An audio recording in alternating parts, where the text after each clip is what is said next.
In today's episode of the Hotelier Huddle, I spoke with marketing expert Eve Weatherburn of the Brand Journey Agency. She spoke about what hoteliers can learn from other industries such as retail and how we can apply the 7 Ps of marketing to our hotel experience product. Enjoy. Eve Weatherburn, thank you so much for joining the Hotelier Huddle today. It's so nice to see you. You too. Thank you for having me. Thank you for taking time out to come to us from Phuket all the way in Thailand. You're on a working holiday, I believe. So very thankful for you taking time out to chat with us on the Hotelier Huddle today. Nice to see you. You too. It's been a while. It has. It's been too long. Now, I always like to just run down, not to read your CV at you, but I like to run down the career journey so far and the experience of my guests, just so that my listeners get a sense of how wildly qualified you are to be a member of the tribe, of the Hotelier tribe, and who they're listening to. So you were, and I'm going to start with this one because this role is where you and I met forever ago. You were Director of Brand Marketing, Asia Pacific, for Carlson and Radisson hotels. Gosh, that was a few minutes ago, wasn't it, Eve? Mm-hmm. We won't admit how many decades. No, absolutely not. And then you were Vice President Marketing at the Minor Group, Anantara Hotels and Resorts. Then Vice President Brand Management, Asia, Middle East, and Africa for Intercontinental Hotels Group. Wow, that's like practically most of Earth, right? Half the planet. And then brand strategy director for the Bister collection as part of Value Retail China. And now you're founder and managing director for Brand Journey Agency and Marikai Marketing Learning Studio. Wow. You must be tired. Do you feel tired? That's a lot. When does retirement come? No, good. That's the good thing about the industry, right? Though you don't get tired of it. As long as you keep doing something different, it's fresh. That's right. If you're doing it right, you're energized all the time. And you've moved around Earth quite a lot too. I think with your Intercontinental Hotels Group role, you were based in the U.S. for a minute in that role, right? Yeah, I started in the Singapore office when it was Asia Pacific before China became its own region. Then I went to Atlanta. Then I went to the UK in the Denham office. And then I came back to Asia with Minor in Bangkok. And then I went back to IHG in Singapore. So I literally went around the world. Literally on a round the world ticket, quite literally. So from Radisson to IHG to Anantara, you've had a backstage pass, if I can put it that way, to lots of major brand hotels playbook, and also worked with smaller regional brands and independents, or indies, like I like to call them. What's one thing that each do really well or very differently in your view? So it is interesting. They are two different, I don't want to say beasts, but two different ways of working. And also through the work that I do with client teams now, a lot of them are smaller companies. So I'm seeing more of consistency, I think, with either the independents or the indies, as you call them, or the smaller groups, regional groups. The bigger groups have that, because they have such a volume of hotels that they're having to put the brand on, if you like. There's more of a process of thinking about, okay, which customer first, and then how do we create that brand that's going to roll out to multiple hotels.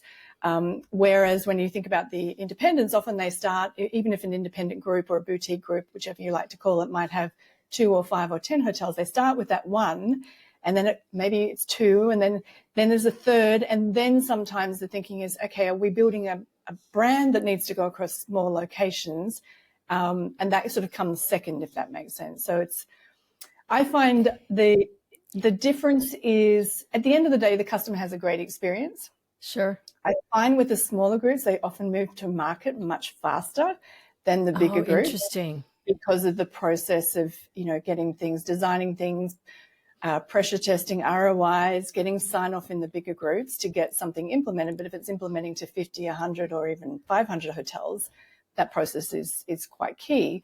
But then when you move to a smaller group or an independent, sometimes you can have an idea and get it get it started the same day, right? So there's that difference. The goal is ultimately to deliver a great customer experience. I think all groups I've worked with have that, but the process to get there is different for each. Yeah. Yeah, that's really interesting. And I know what you mean, because I worked for a small-ish hotel group. I mean, when I started with them, they were 18 hotels and we grew it to 46, but it was all of the hotels and the head office, and all of our marketing roles and revenue management roles were pretty close, at least all in the same country. And we were so nimble, which is sort of an overused word, but an important word. And being nimble and being agile is sort of what you were just describing then, I think, in that we could implement things pretty quickly when we saw a need or a good idea, like what you described, rather than, once we had more brands and we were in more countries and started, getting a bit big for our britches, then we had to make processes that kind of slowed things down, but it made it cleaner. It did. And I think also when you've got a bigger group, you've tested the brand in so many different scenarios. There's almost an approach of pressure testing the idea before you roll it out. And you've got a different portfolio of ownership, right? So sometimes in the smaller groups or the independents, they own the assets, not always, but some of that time. So there's a little bit more comfort in maybe going faster and testing and learning as you go, whereas the bigger groups have a different accountability to, a lot more owners. So to think about that as part of the process. Yes, and they don't have the luxury of, being willing to move fast and break things, because if they break things, it's somebody else's things they broke, and that didn't work. It's true, but I do think, if I think back to my time with bigger groups, I do think, and I can't talk to how they might be working today, but I do think that they're having a little bit more comfort factor with a test and learn, which is when you see more entrepreneurial businesses, not even just hotels, as you're building something from scratch, it's a constant test and learn, test and learn, test and learn. And it gets frustrating to hear sometimes. It's like, oh, we failed at that. It's not, you didn't fail at it. Part of the process is to test it. Didn't work. You learn from it. You change and you keep going forward. And so I think to get speed to market, because the customer is changing, the trends are changing, travel patterns are changing. If you take too long to work on something, it's out of date by the time it can take a year to implement. So it's a balancing act, and it's not, okay, I'm not being critical of it, but I would challenge that if a business is getting stuck on thinking about getting something out the door like over a year, then it's too long. It's too long.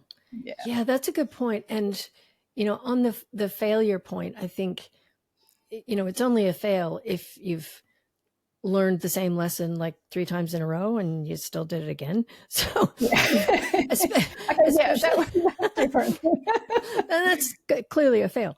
But, considering you've worked across Asia Pacific, Europe, the US, and China, on the lessons and the fails and the experience, is there a market or an experience in any of those particular regions which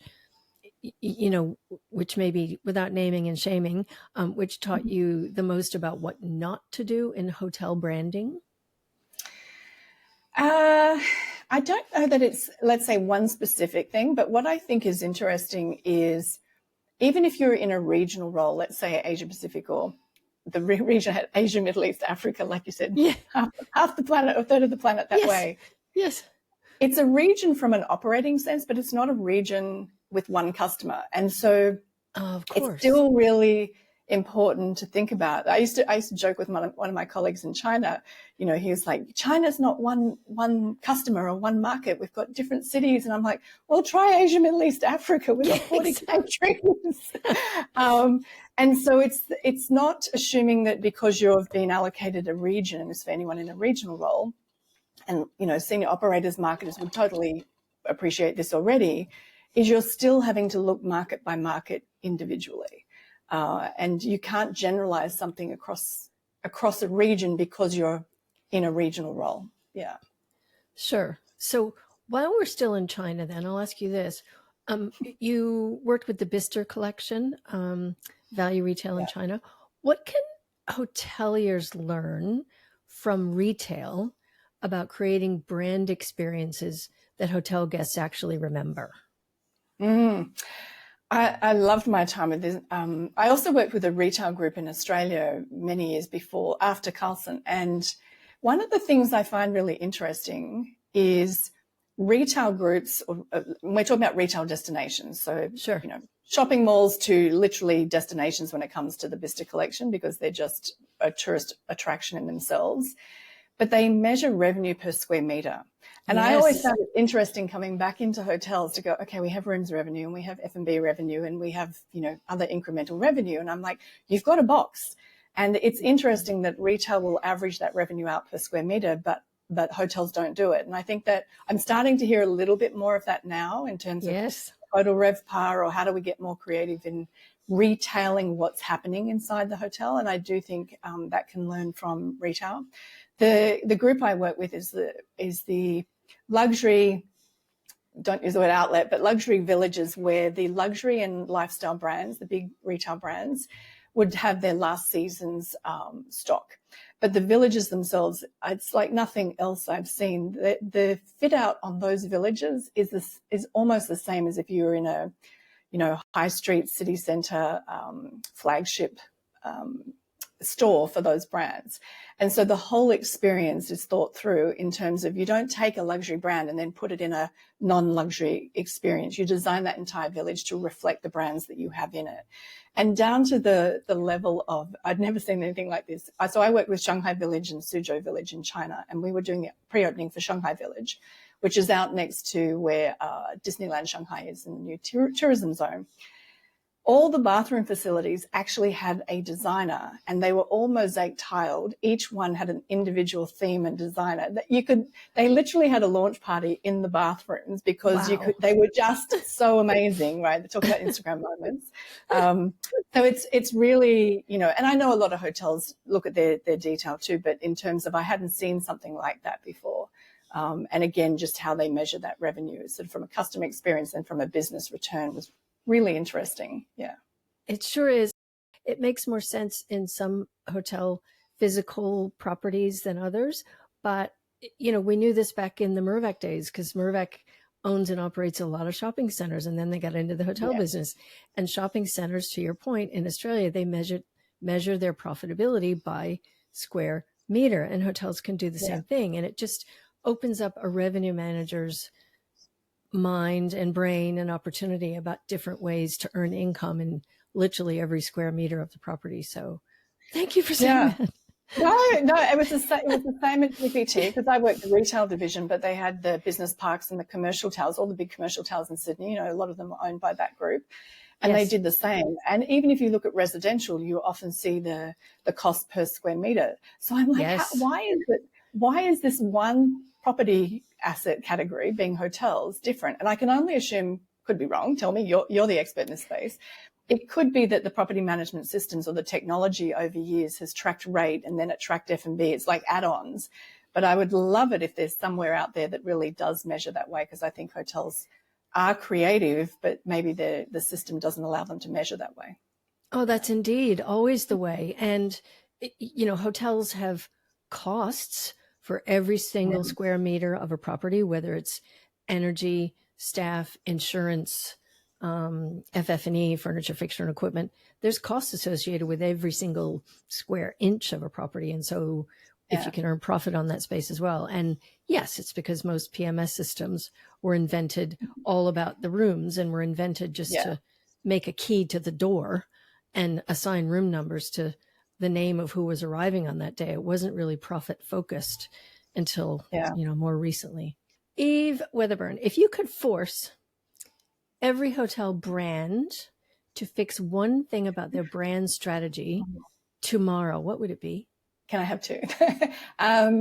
Okay, so I'm not going to say every brand has this challenge, but one of the challenges I see, and this can be big group brands, independents, boutique. Some do it great, but a lot of them are still trying to be everything to everybody. And so I would challenge whoever's leading that brand, whether it's the business leader or a brand leader, is take a step back and work out, who do you want to design your brand for? Like, be specific, right? Don't be afraid that you're going to lose business, because you're thinking of one particular customer profile or persona. I'm not talking segment. I'm talking about that persona of a person who travels maybe for different reasons. If you think back to the days, I used to work at Starwood many years ago. Remember when the W hotel brand launched, right? And that was game changing in the industry. And everyone was like, oh, that's like, fancy. That's got a big personality. That's not going. I think the saying at the time was, not everybody's going to like that. That's the whole point, right? That's the whole point. If you're too vanilla, you're not distinguished. If you stand for something, then people who you design for are going to love you, but you will still attract other customers who go, oh, that's different. I want to try that, right? And I think sometimes some brands are still trying to keep that, we need to appeal to all type of customers. And then it's like, well, I can't work out what kind of brand personality you have, what kind of experience I'm going to have if you haven't come up with something distinctive. So that would be from a brand strategy standpoint. The second point, I'm going to have one part B. I'll allow it. Thank you. Is the connecting that brand piece to the team that deliver it. So sometimes the brand is not worked out. So that's what I was just talking about. Sometimes when I talk to a business leader as they talk it through to me, it's in their head. It's so clear what they want that brand to be, but it's actually getting it out of the head, off the page, and into practical, I guess, training and communication to the team to understand, oh, that's how I'm going to do it differently, right? And so sometimes that can be the gap between clarity and execution, which I'm sure a lot of operators would totally get that. But that first piece is getting clear on what you want your brand to stand for that's different. That's such a valid point. And not all hoteliers actually consider that in detail or thoroughly enough. And from a cost perspective about designing a brand, or they might go to an agency that designs this amazing brand and talks about delivery of higher average rates. And, if you implement this brand, you can raise your average rates from $200 to $500 overnight. Neat. That's adorable. But you need staff and resources and equipment and training to be able to deliver a $300 rate variance. That's a big deal. Yeah. And it's not going to happen overnight, unlike Eve's magic wand question that I just asked you. You've got to have the staff and the training and the resources to deliver that brand that you've designed. It's so important. Yeah, it is. I mean, experience-led brands, particularly experience-led brands that happen in a physical place. So hotels, retail destinations, museums, airlines, etc. They're different from product brands because they take people to deliver them, right? That's kind of a given. Yes. But then it's thinking about how you design the brand, not just for what it sounds sexy on a page. And when I talk about brand, I'm actually talking about the whole brand experience, not even just the visual identity. That's almost, to me, that's the last stamp. Yes, because start to finish, the whole journey. Yeah. If you ask a creative agency or a marketer, they can't work with just a pretty, color palette and logo. They're like, what am I talking about? Like, what are my proof points for this brand? And so working that end-to-end experience out is super, super key. And at the end of the day, a guest journey in hotels, resorts is 90% the same, the journey steps. So how you flavor it, i.e. your brand, is the distinctive part. And working that out up front, doing that whole sort of journey piece, I find with your team, or at least getting involved the team at some point so they go, okay, I understand where my bit fits into the bigger picture, then you can actually deliver on that. Yeah. And I also think, in addition to how you flavor each point of that journey, is how you capture and convert and engage on each point of that journey. Because yes, every hotel stay, regardless of reason for travel or what market segment I might be, whether I'm a digital nomad or a corporate guest or a bleisure or whatever my reason for travel is, it probably starts with a search of some type, whether that's a travel agent or AI or just looking on an online travel agent. And then I'm going to engage with the hotel in some way. Then I might call them, or then I make a booking and I stay and then I leave. Regardless of what flavor that all looks like, how that property engages and converts that part of my journey is so critical. Mm-hmm. Pre-stay upsells and pre-stay engagement and abandonment shopping cart in a booking engine. All of that is where tech can actually, help not just flavor, but convert every part of that journey. And yes, I mean, we both agree that the people and the human side is the most important part of brand delivery. On the tech side as well, I might ask you, because you're someone who, you've watched hotel tech evolve from, oh, we have Wi-Fi, wow, to now we have AI concierges and everything in between. So is there one technology that our hotels you see obsessing over that you think is overrated, or one they're ignoring that you think is actually game changing?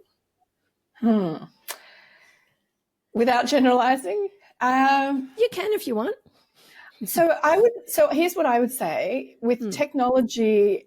A couple examples that come to mind. It's not that it's not relevant or they're overemphasizing it. It's whether it's a fit for the brand. Sure. So if you think about, do you remember we went through you can access your room with the, tapping your phone for check-in and, the opening the locks that way. If that's important to your guests, if self-sufficiency is part of your brand DNA, then that makes sense.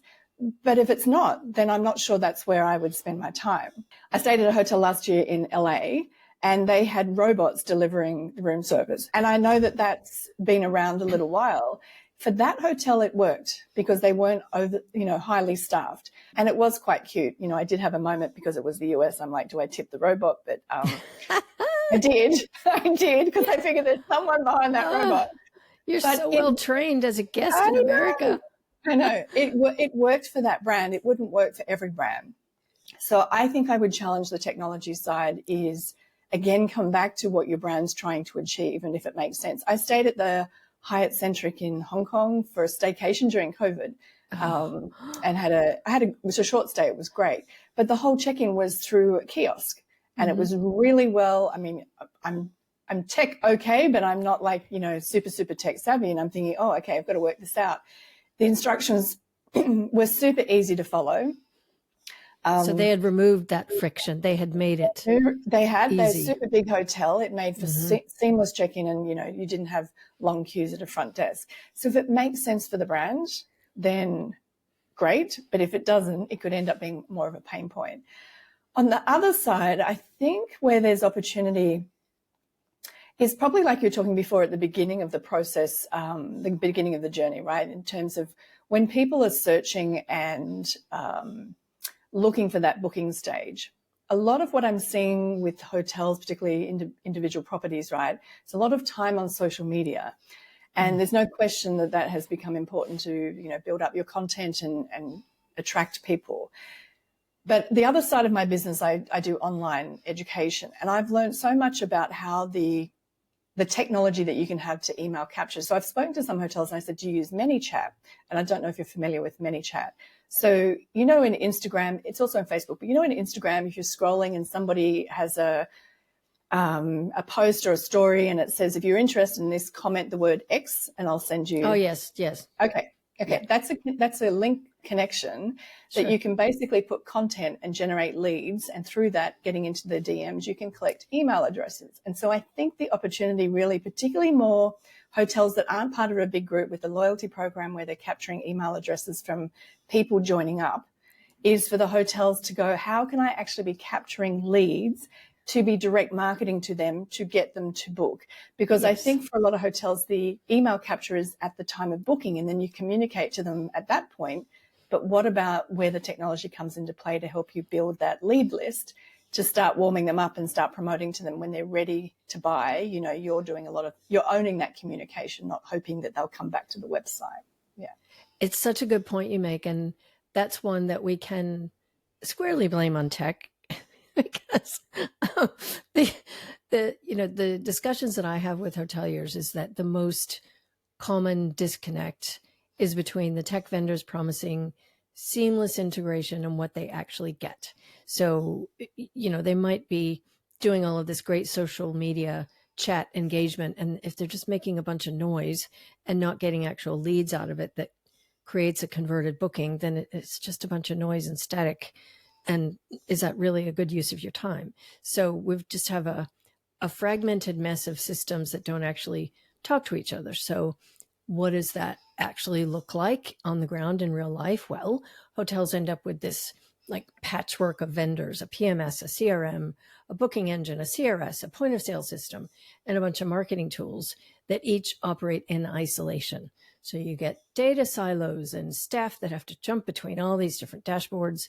And hoteliers are pretty good at jumping between 11 different systems on any given day, but it's a waste of time and they're not actually generating revenue.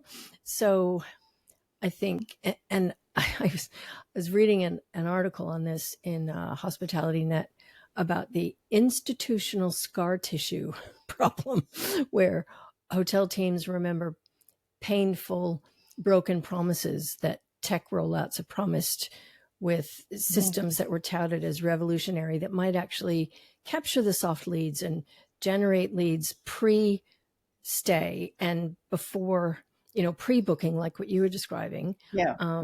But, didn't work and it just generated more problems than what they solved. So you're absolutely right. And there is a pretty significant gap in that most PMSs, they focus on post-booking and booking engines. They lack an email automation for pre-booking and lead nurturing. So I think there's an opportunity for tech companies to look at the full end-to-end journey. And it may be that, that some have some parts to the journey and some have others, but I don't think that all hotels and all marketers are actually familiar with that.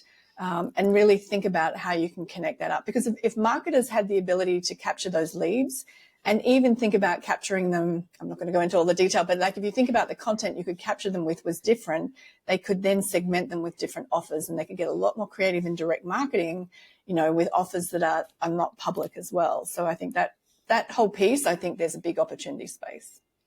You are absolutely right. And yes, there is a significant gap. And most PMSs focus on post-booking, and booking engines typically lack sophisticated email automation for pre-booking and lead nurturing. There are a few hospitality-specific CRMs for pre- and post-booking that actually do it pretty well. I mean, Revenate does it pretty well. They focus on lead nurturing with automated email sequences and campaign functionality. Sendine, of course, they're sort of the masters. They automate marketing, segment audiences. You've probably worked with hotels that have used Sendine, POS and websites. Amadeus GMS, it includes an email marketing module, guest comms, and loyalty program management. So there are a few that do it pretty well. It'd be good to see more hotels, I think, leveraging that. I think some potentially don't realize that if they had that, they could do so much more with their marketing, right? And then connect the dots up. So use the social media, use the ManyChat to get the leads into the system, and then use the tech system to do more to actually get through to conversion. Yeah. Indeed. So I'm curious, now that you're advising rather than executing with your own properties, what's the most uncomfortable truth that you find yourself telling hotel clients about their brands? I never tell them anything that's uncomfortable truth. If I think about some of the teams I've worked with, I do think sometimes that's already worked out in terms of what that opportunity or what they perceive as need to fix, if you like. It's more that's why they've come to you? Yeah. Okay, it's like, and sometimes it's language around, we know what we want our brand to stand for, but we don't quite know how to apply it, or the team doesn't understand maybe where we want to take that brand experience. Sometimes it's further back in terms of, I want to get clearer on the brand, or I've got, a group of different hotels. How do I get that common red thread? What should that look like? How do I go about that process? Sure. So I take less of a consulting and more of a hands-on practitioner role. I think coming out of hotels makes a difference, right? Because you know what it takes to implement. When you've worked with groups of general managers to test and learn things and then work out an implementation plan, if you reverse engineer that. So the way I tend to work with leaders and teams is to to go through and build that brand process with them, because I think there's more understanding and there's definitely more input, and therefore there's more buy-in, and, you know, it becomes easier to do the implementation piece. I think one of the challenges is sometimes with an independent or a small boutique property or group, there's an appetite to be super, super creative, which I think is great. You don't want to lose that. But if things and you don't want to curb the enthusiasm. No, you just kind of got to put a little framework around it, though. Yes. It's more about sometimes it's let's fix this, or let's add this, or let's refresh this. And it's like, if I could just get you to pause and put that overarching, where's the brand going?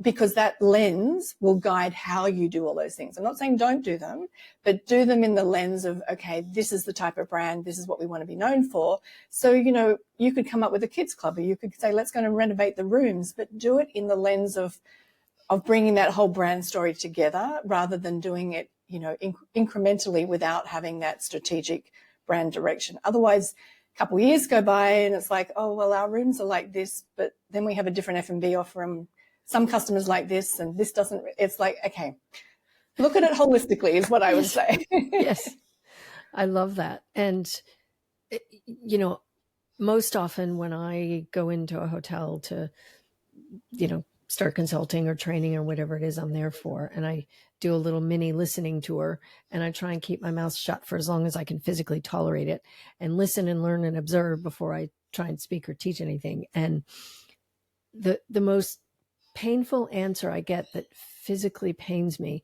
is when I ask, that's interesting. Why are you doing it that way?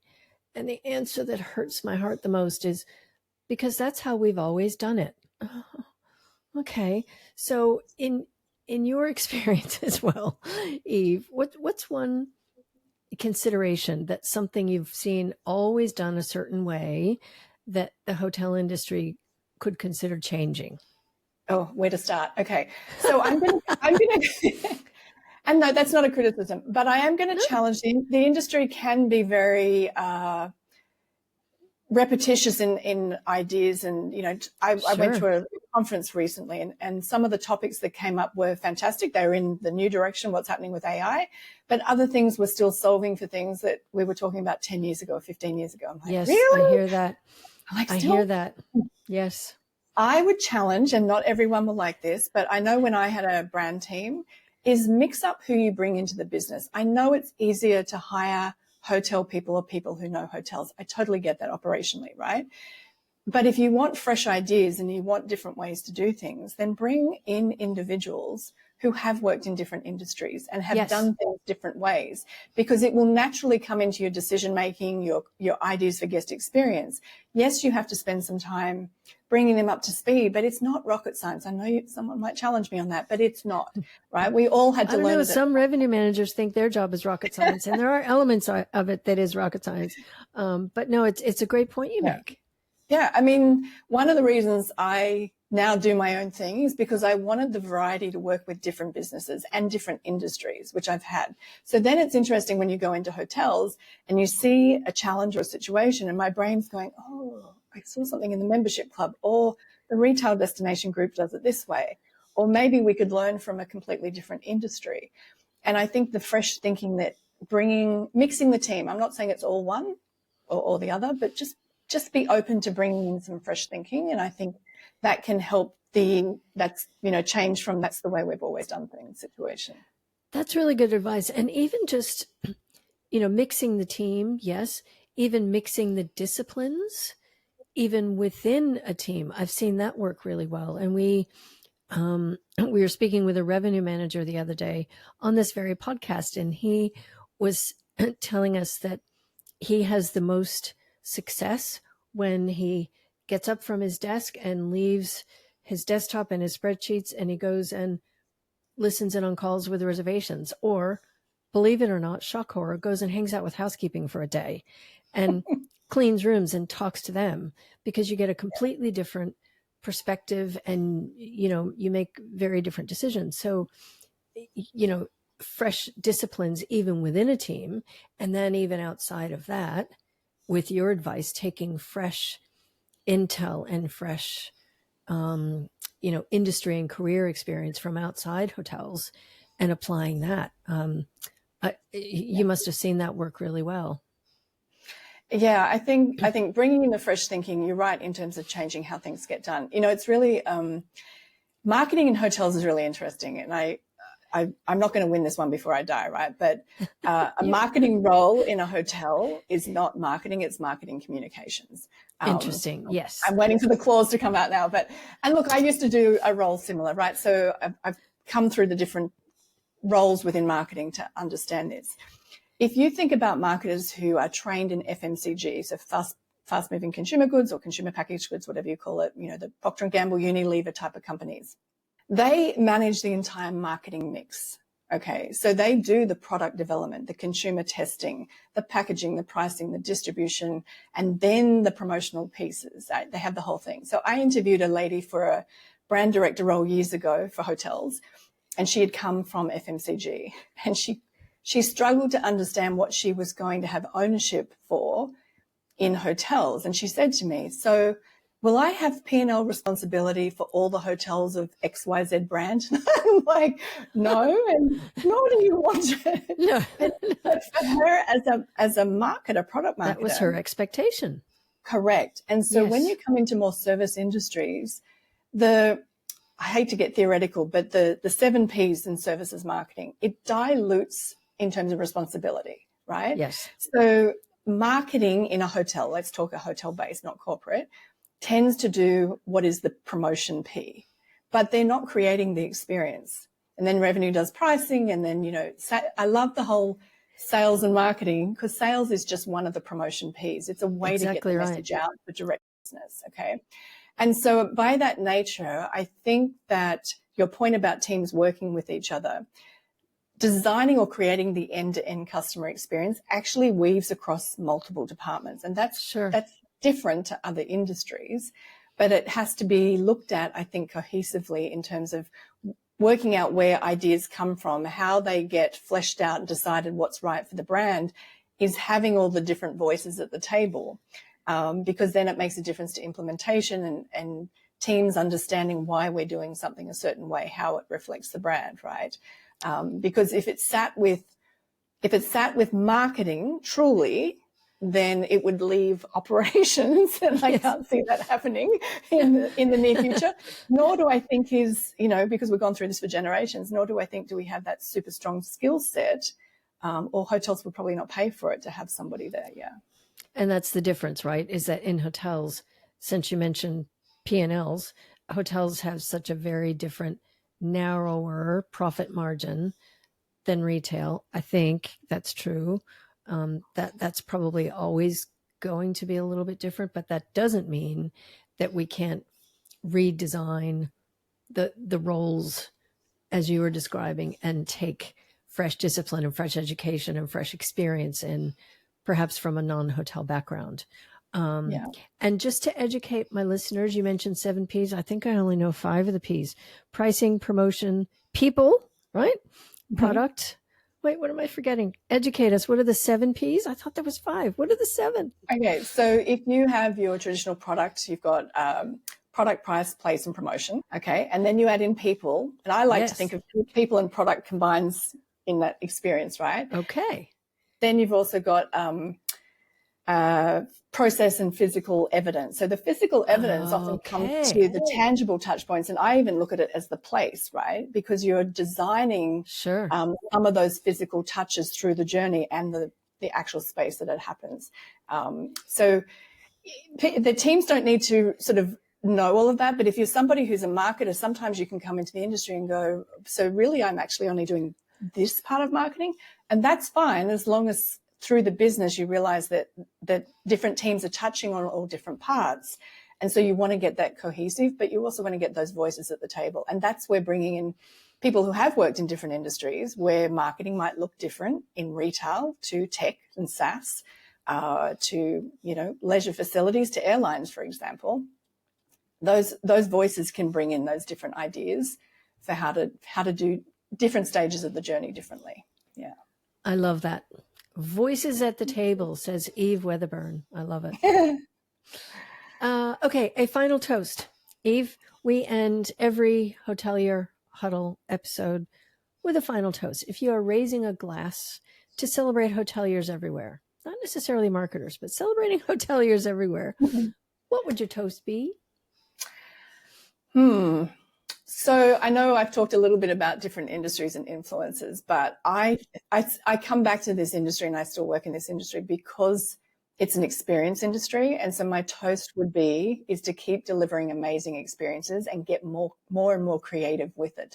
Don't give up on that. You know, it's a really unique industry to get to work in. So yeah, cheers to that. It sure is. Cheers to that. I agree. Thank you, Eve Weatherburn, for joining today. Thank you so much. Anantara, for having me. I'll leave you to your Thailand day.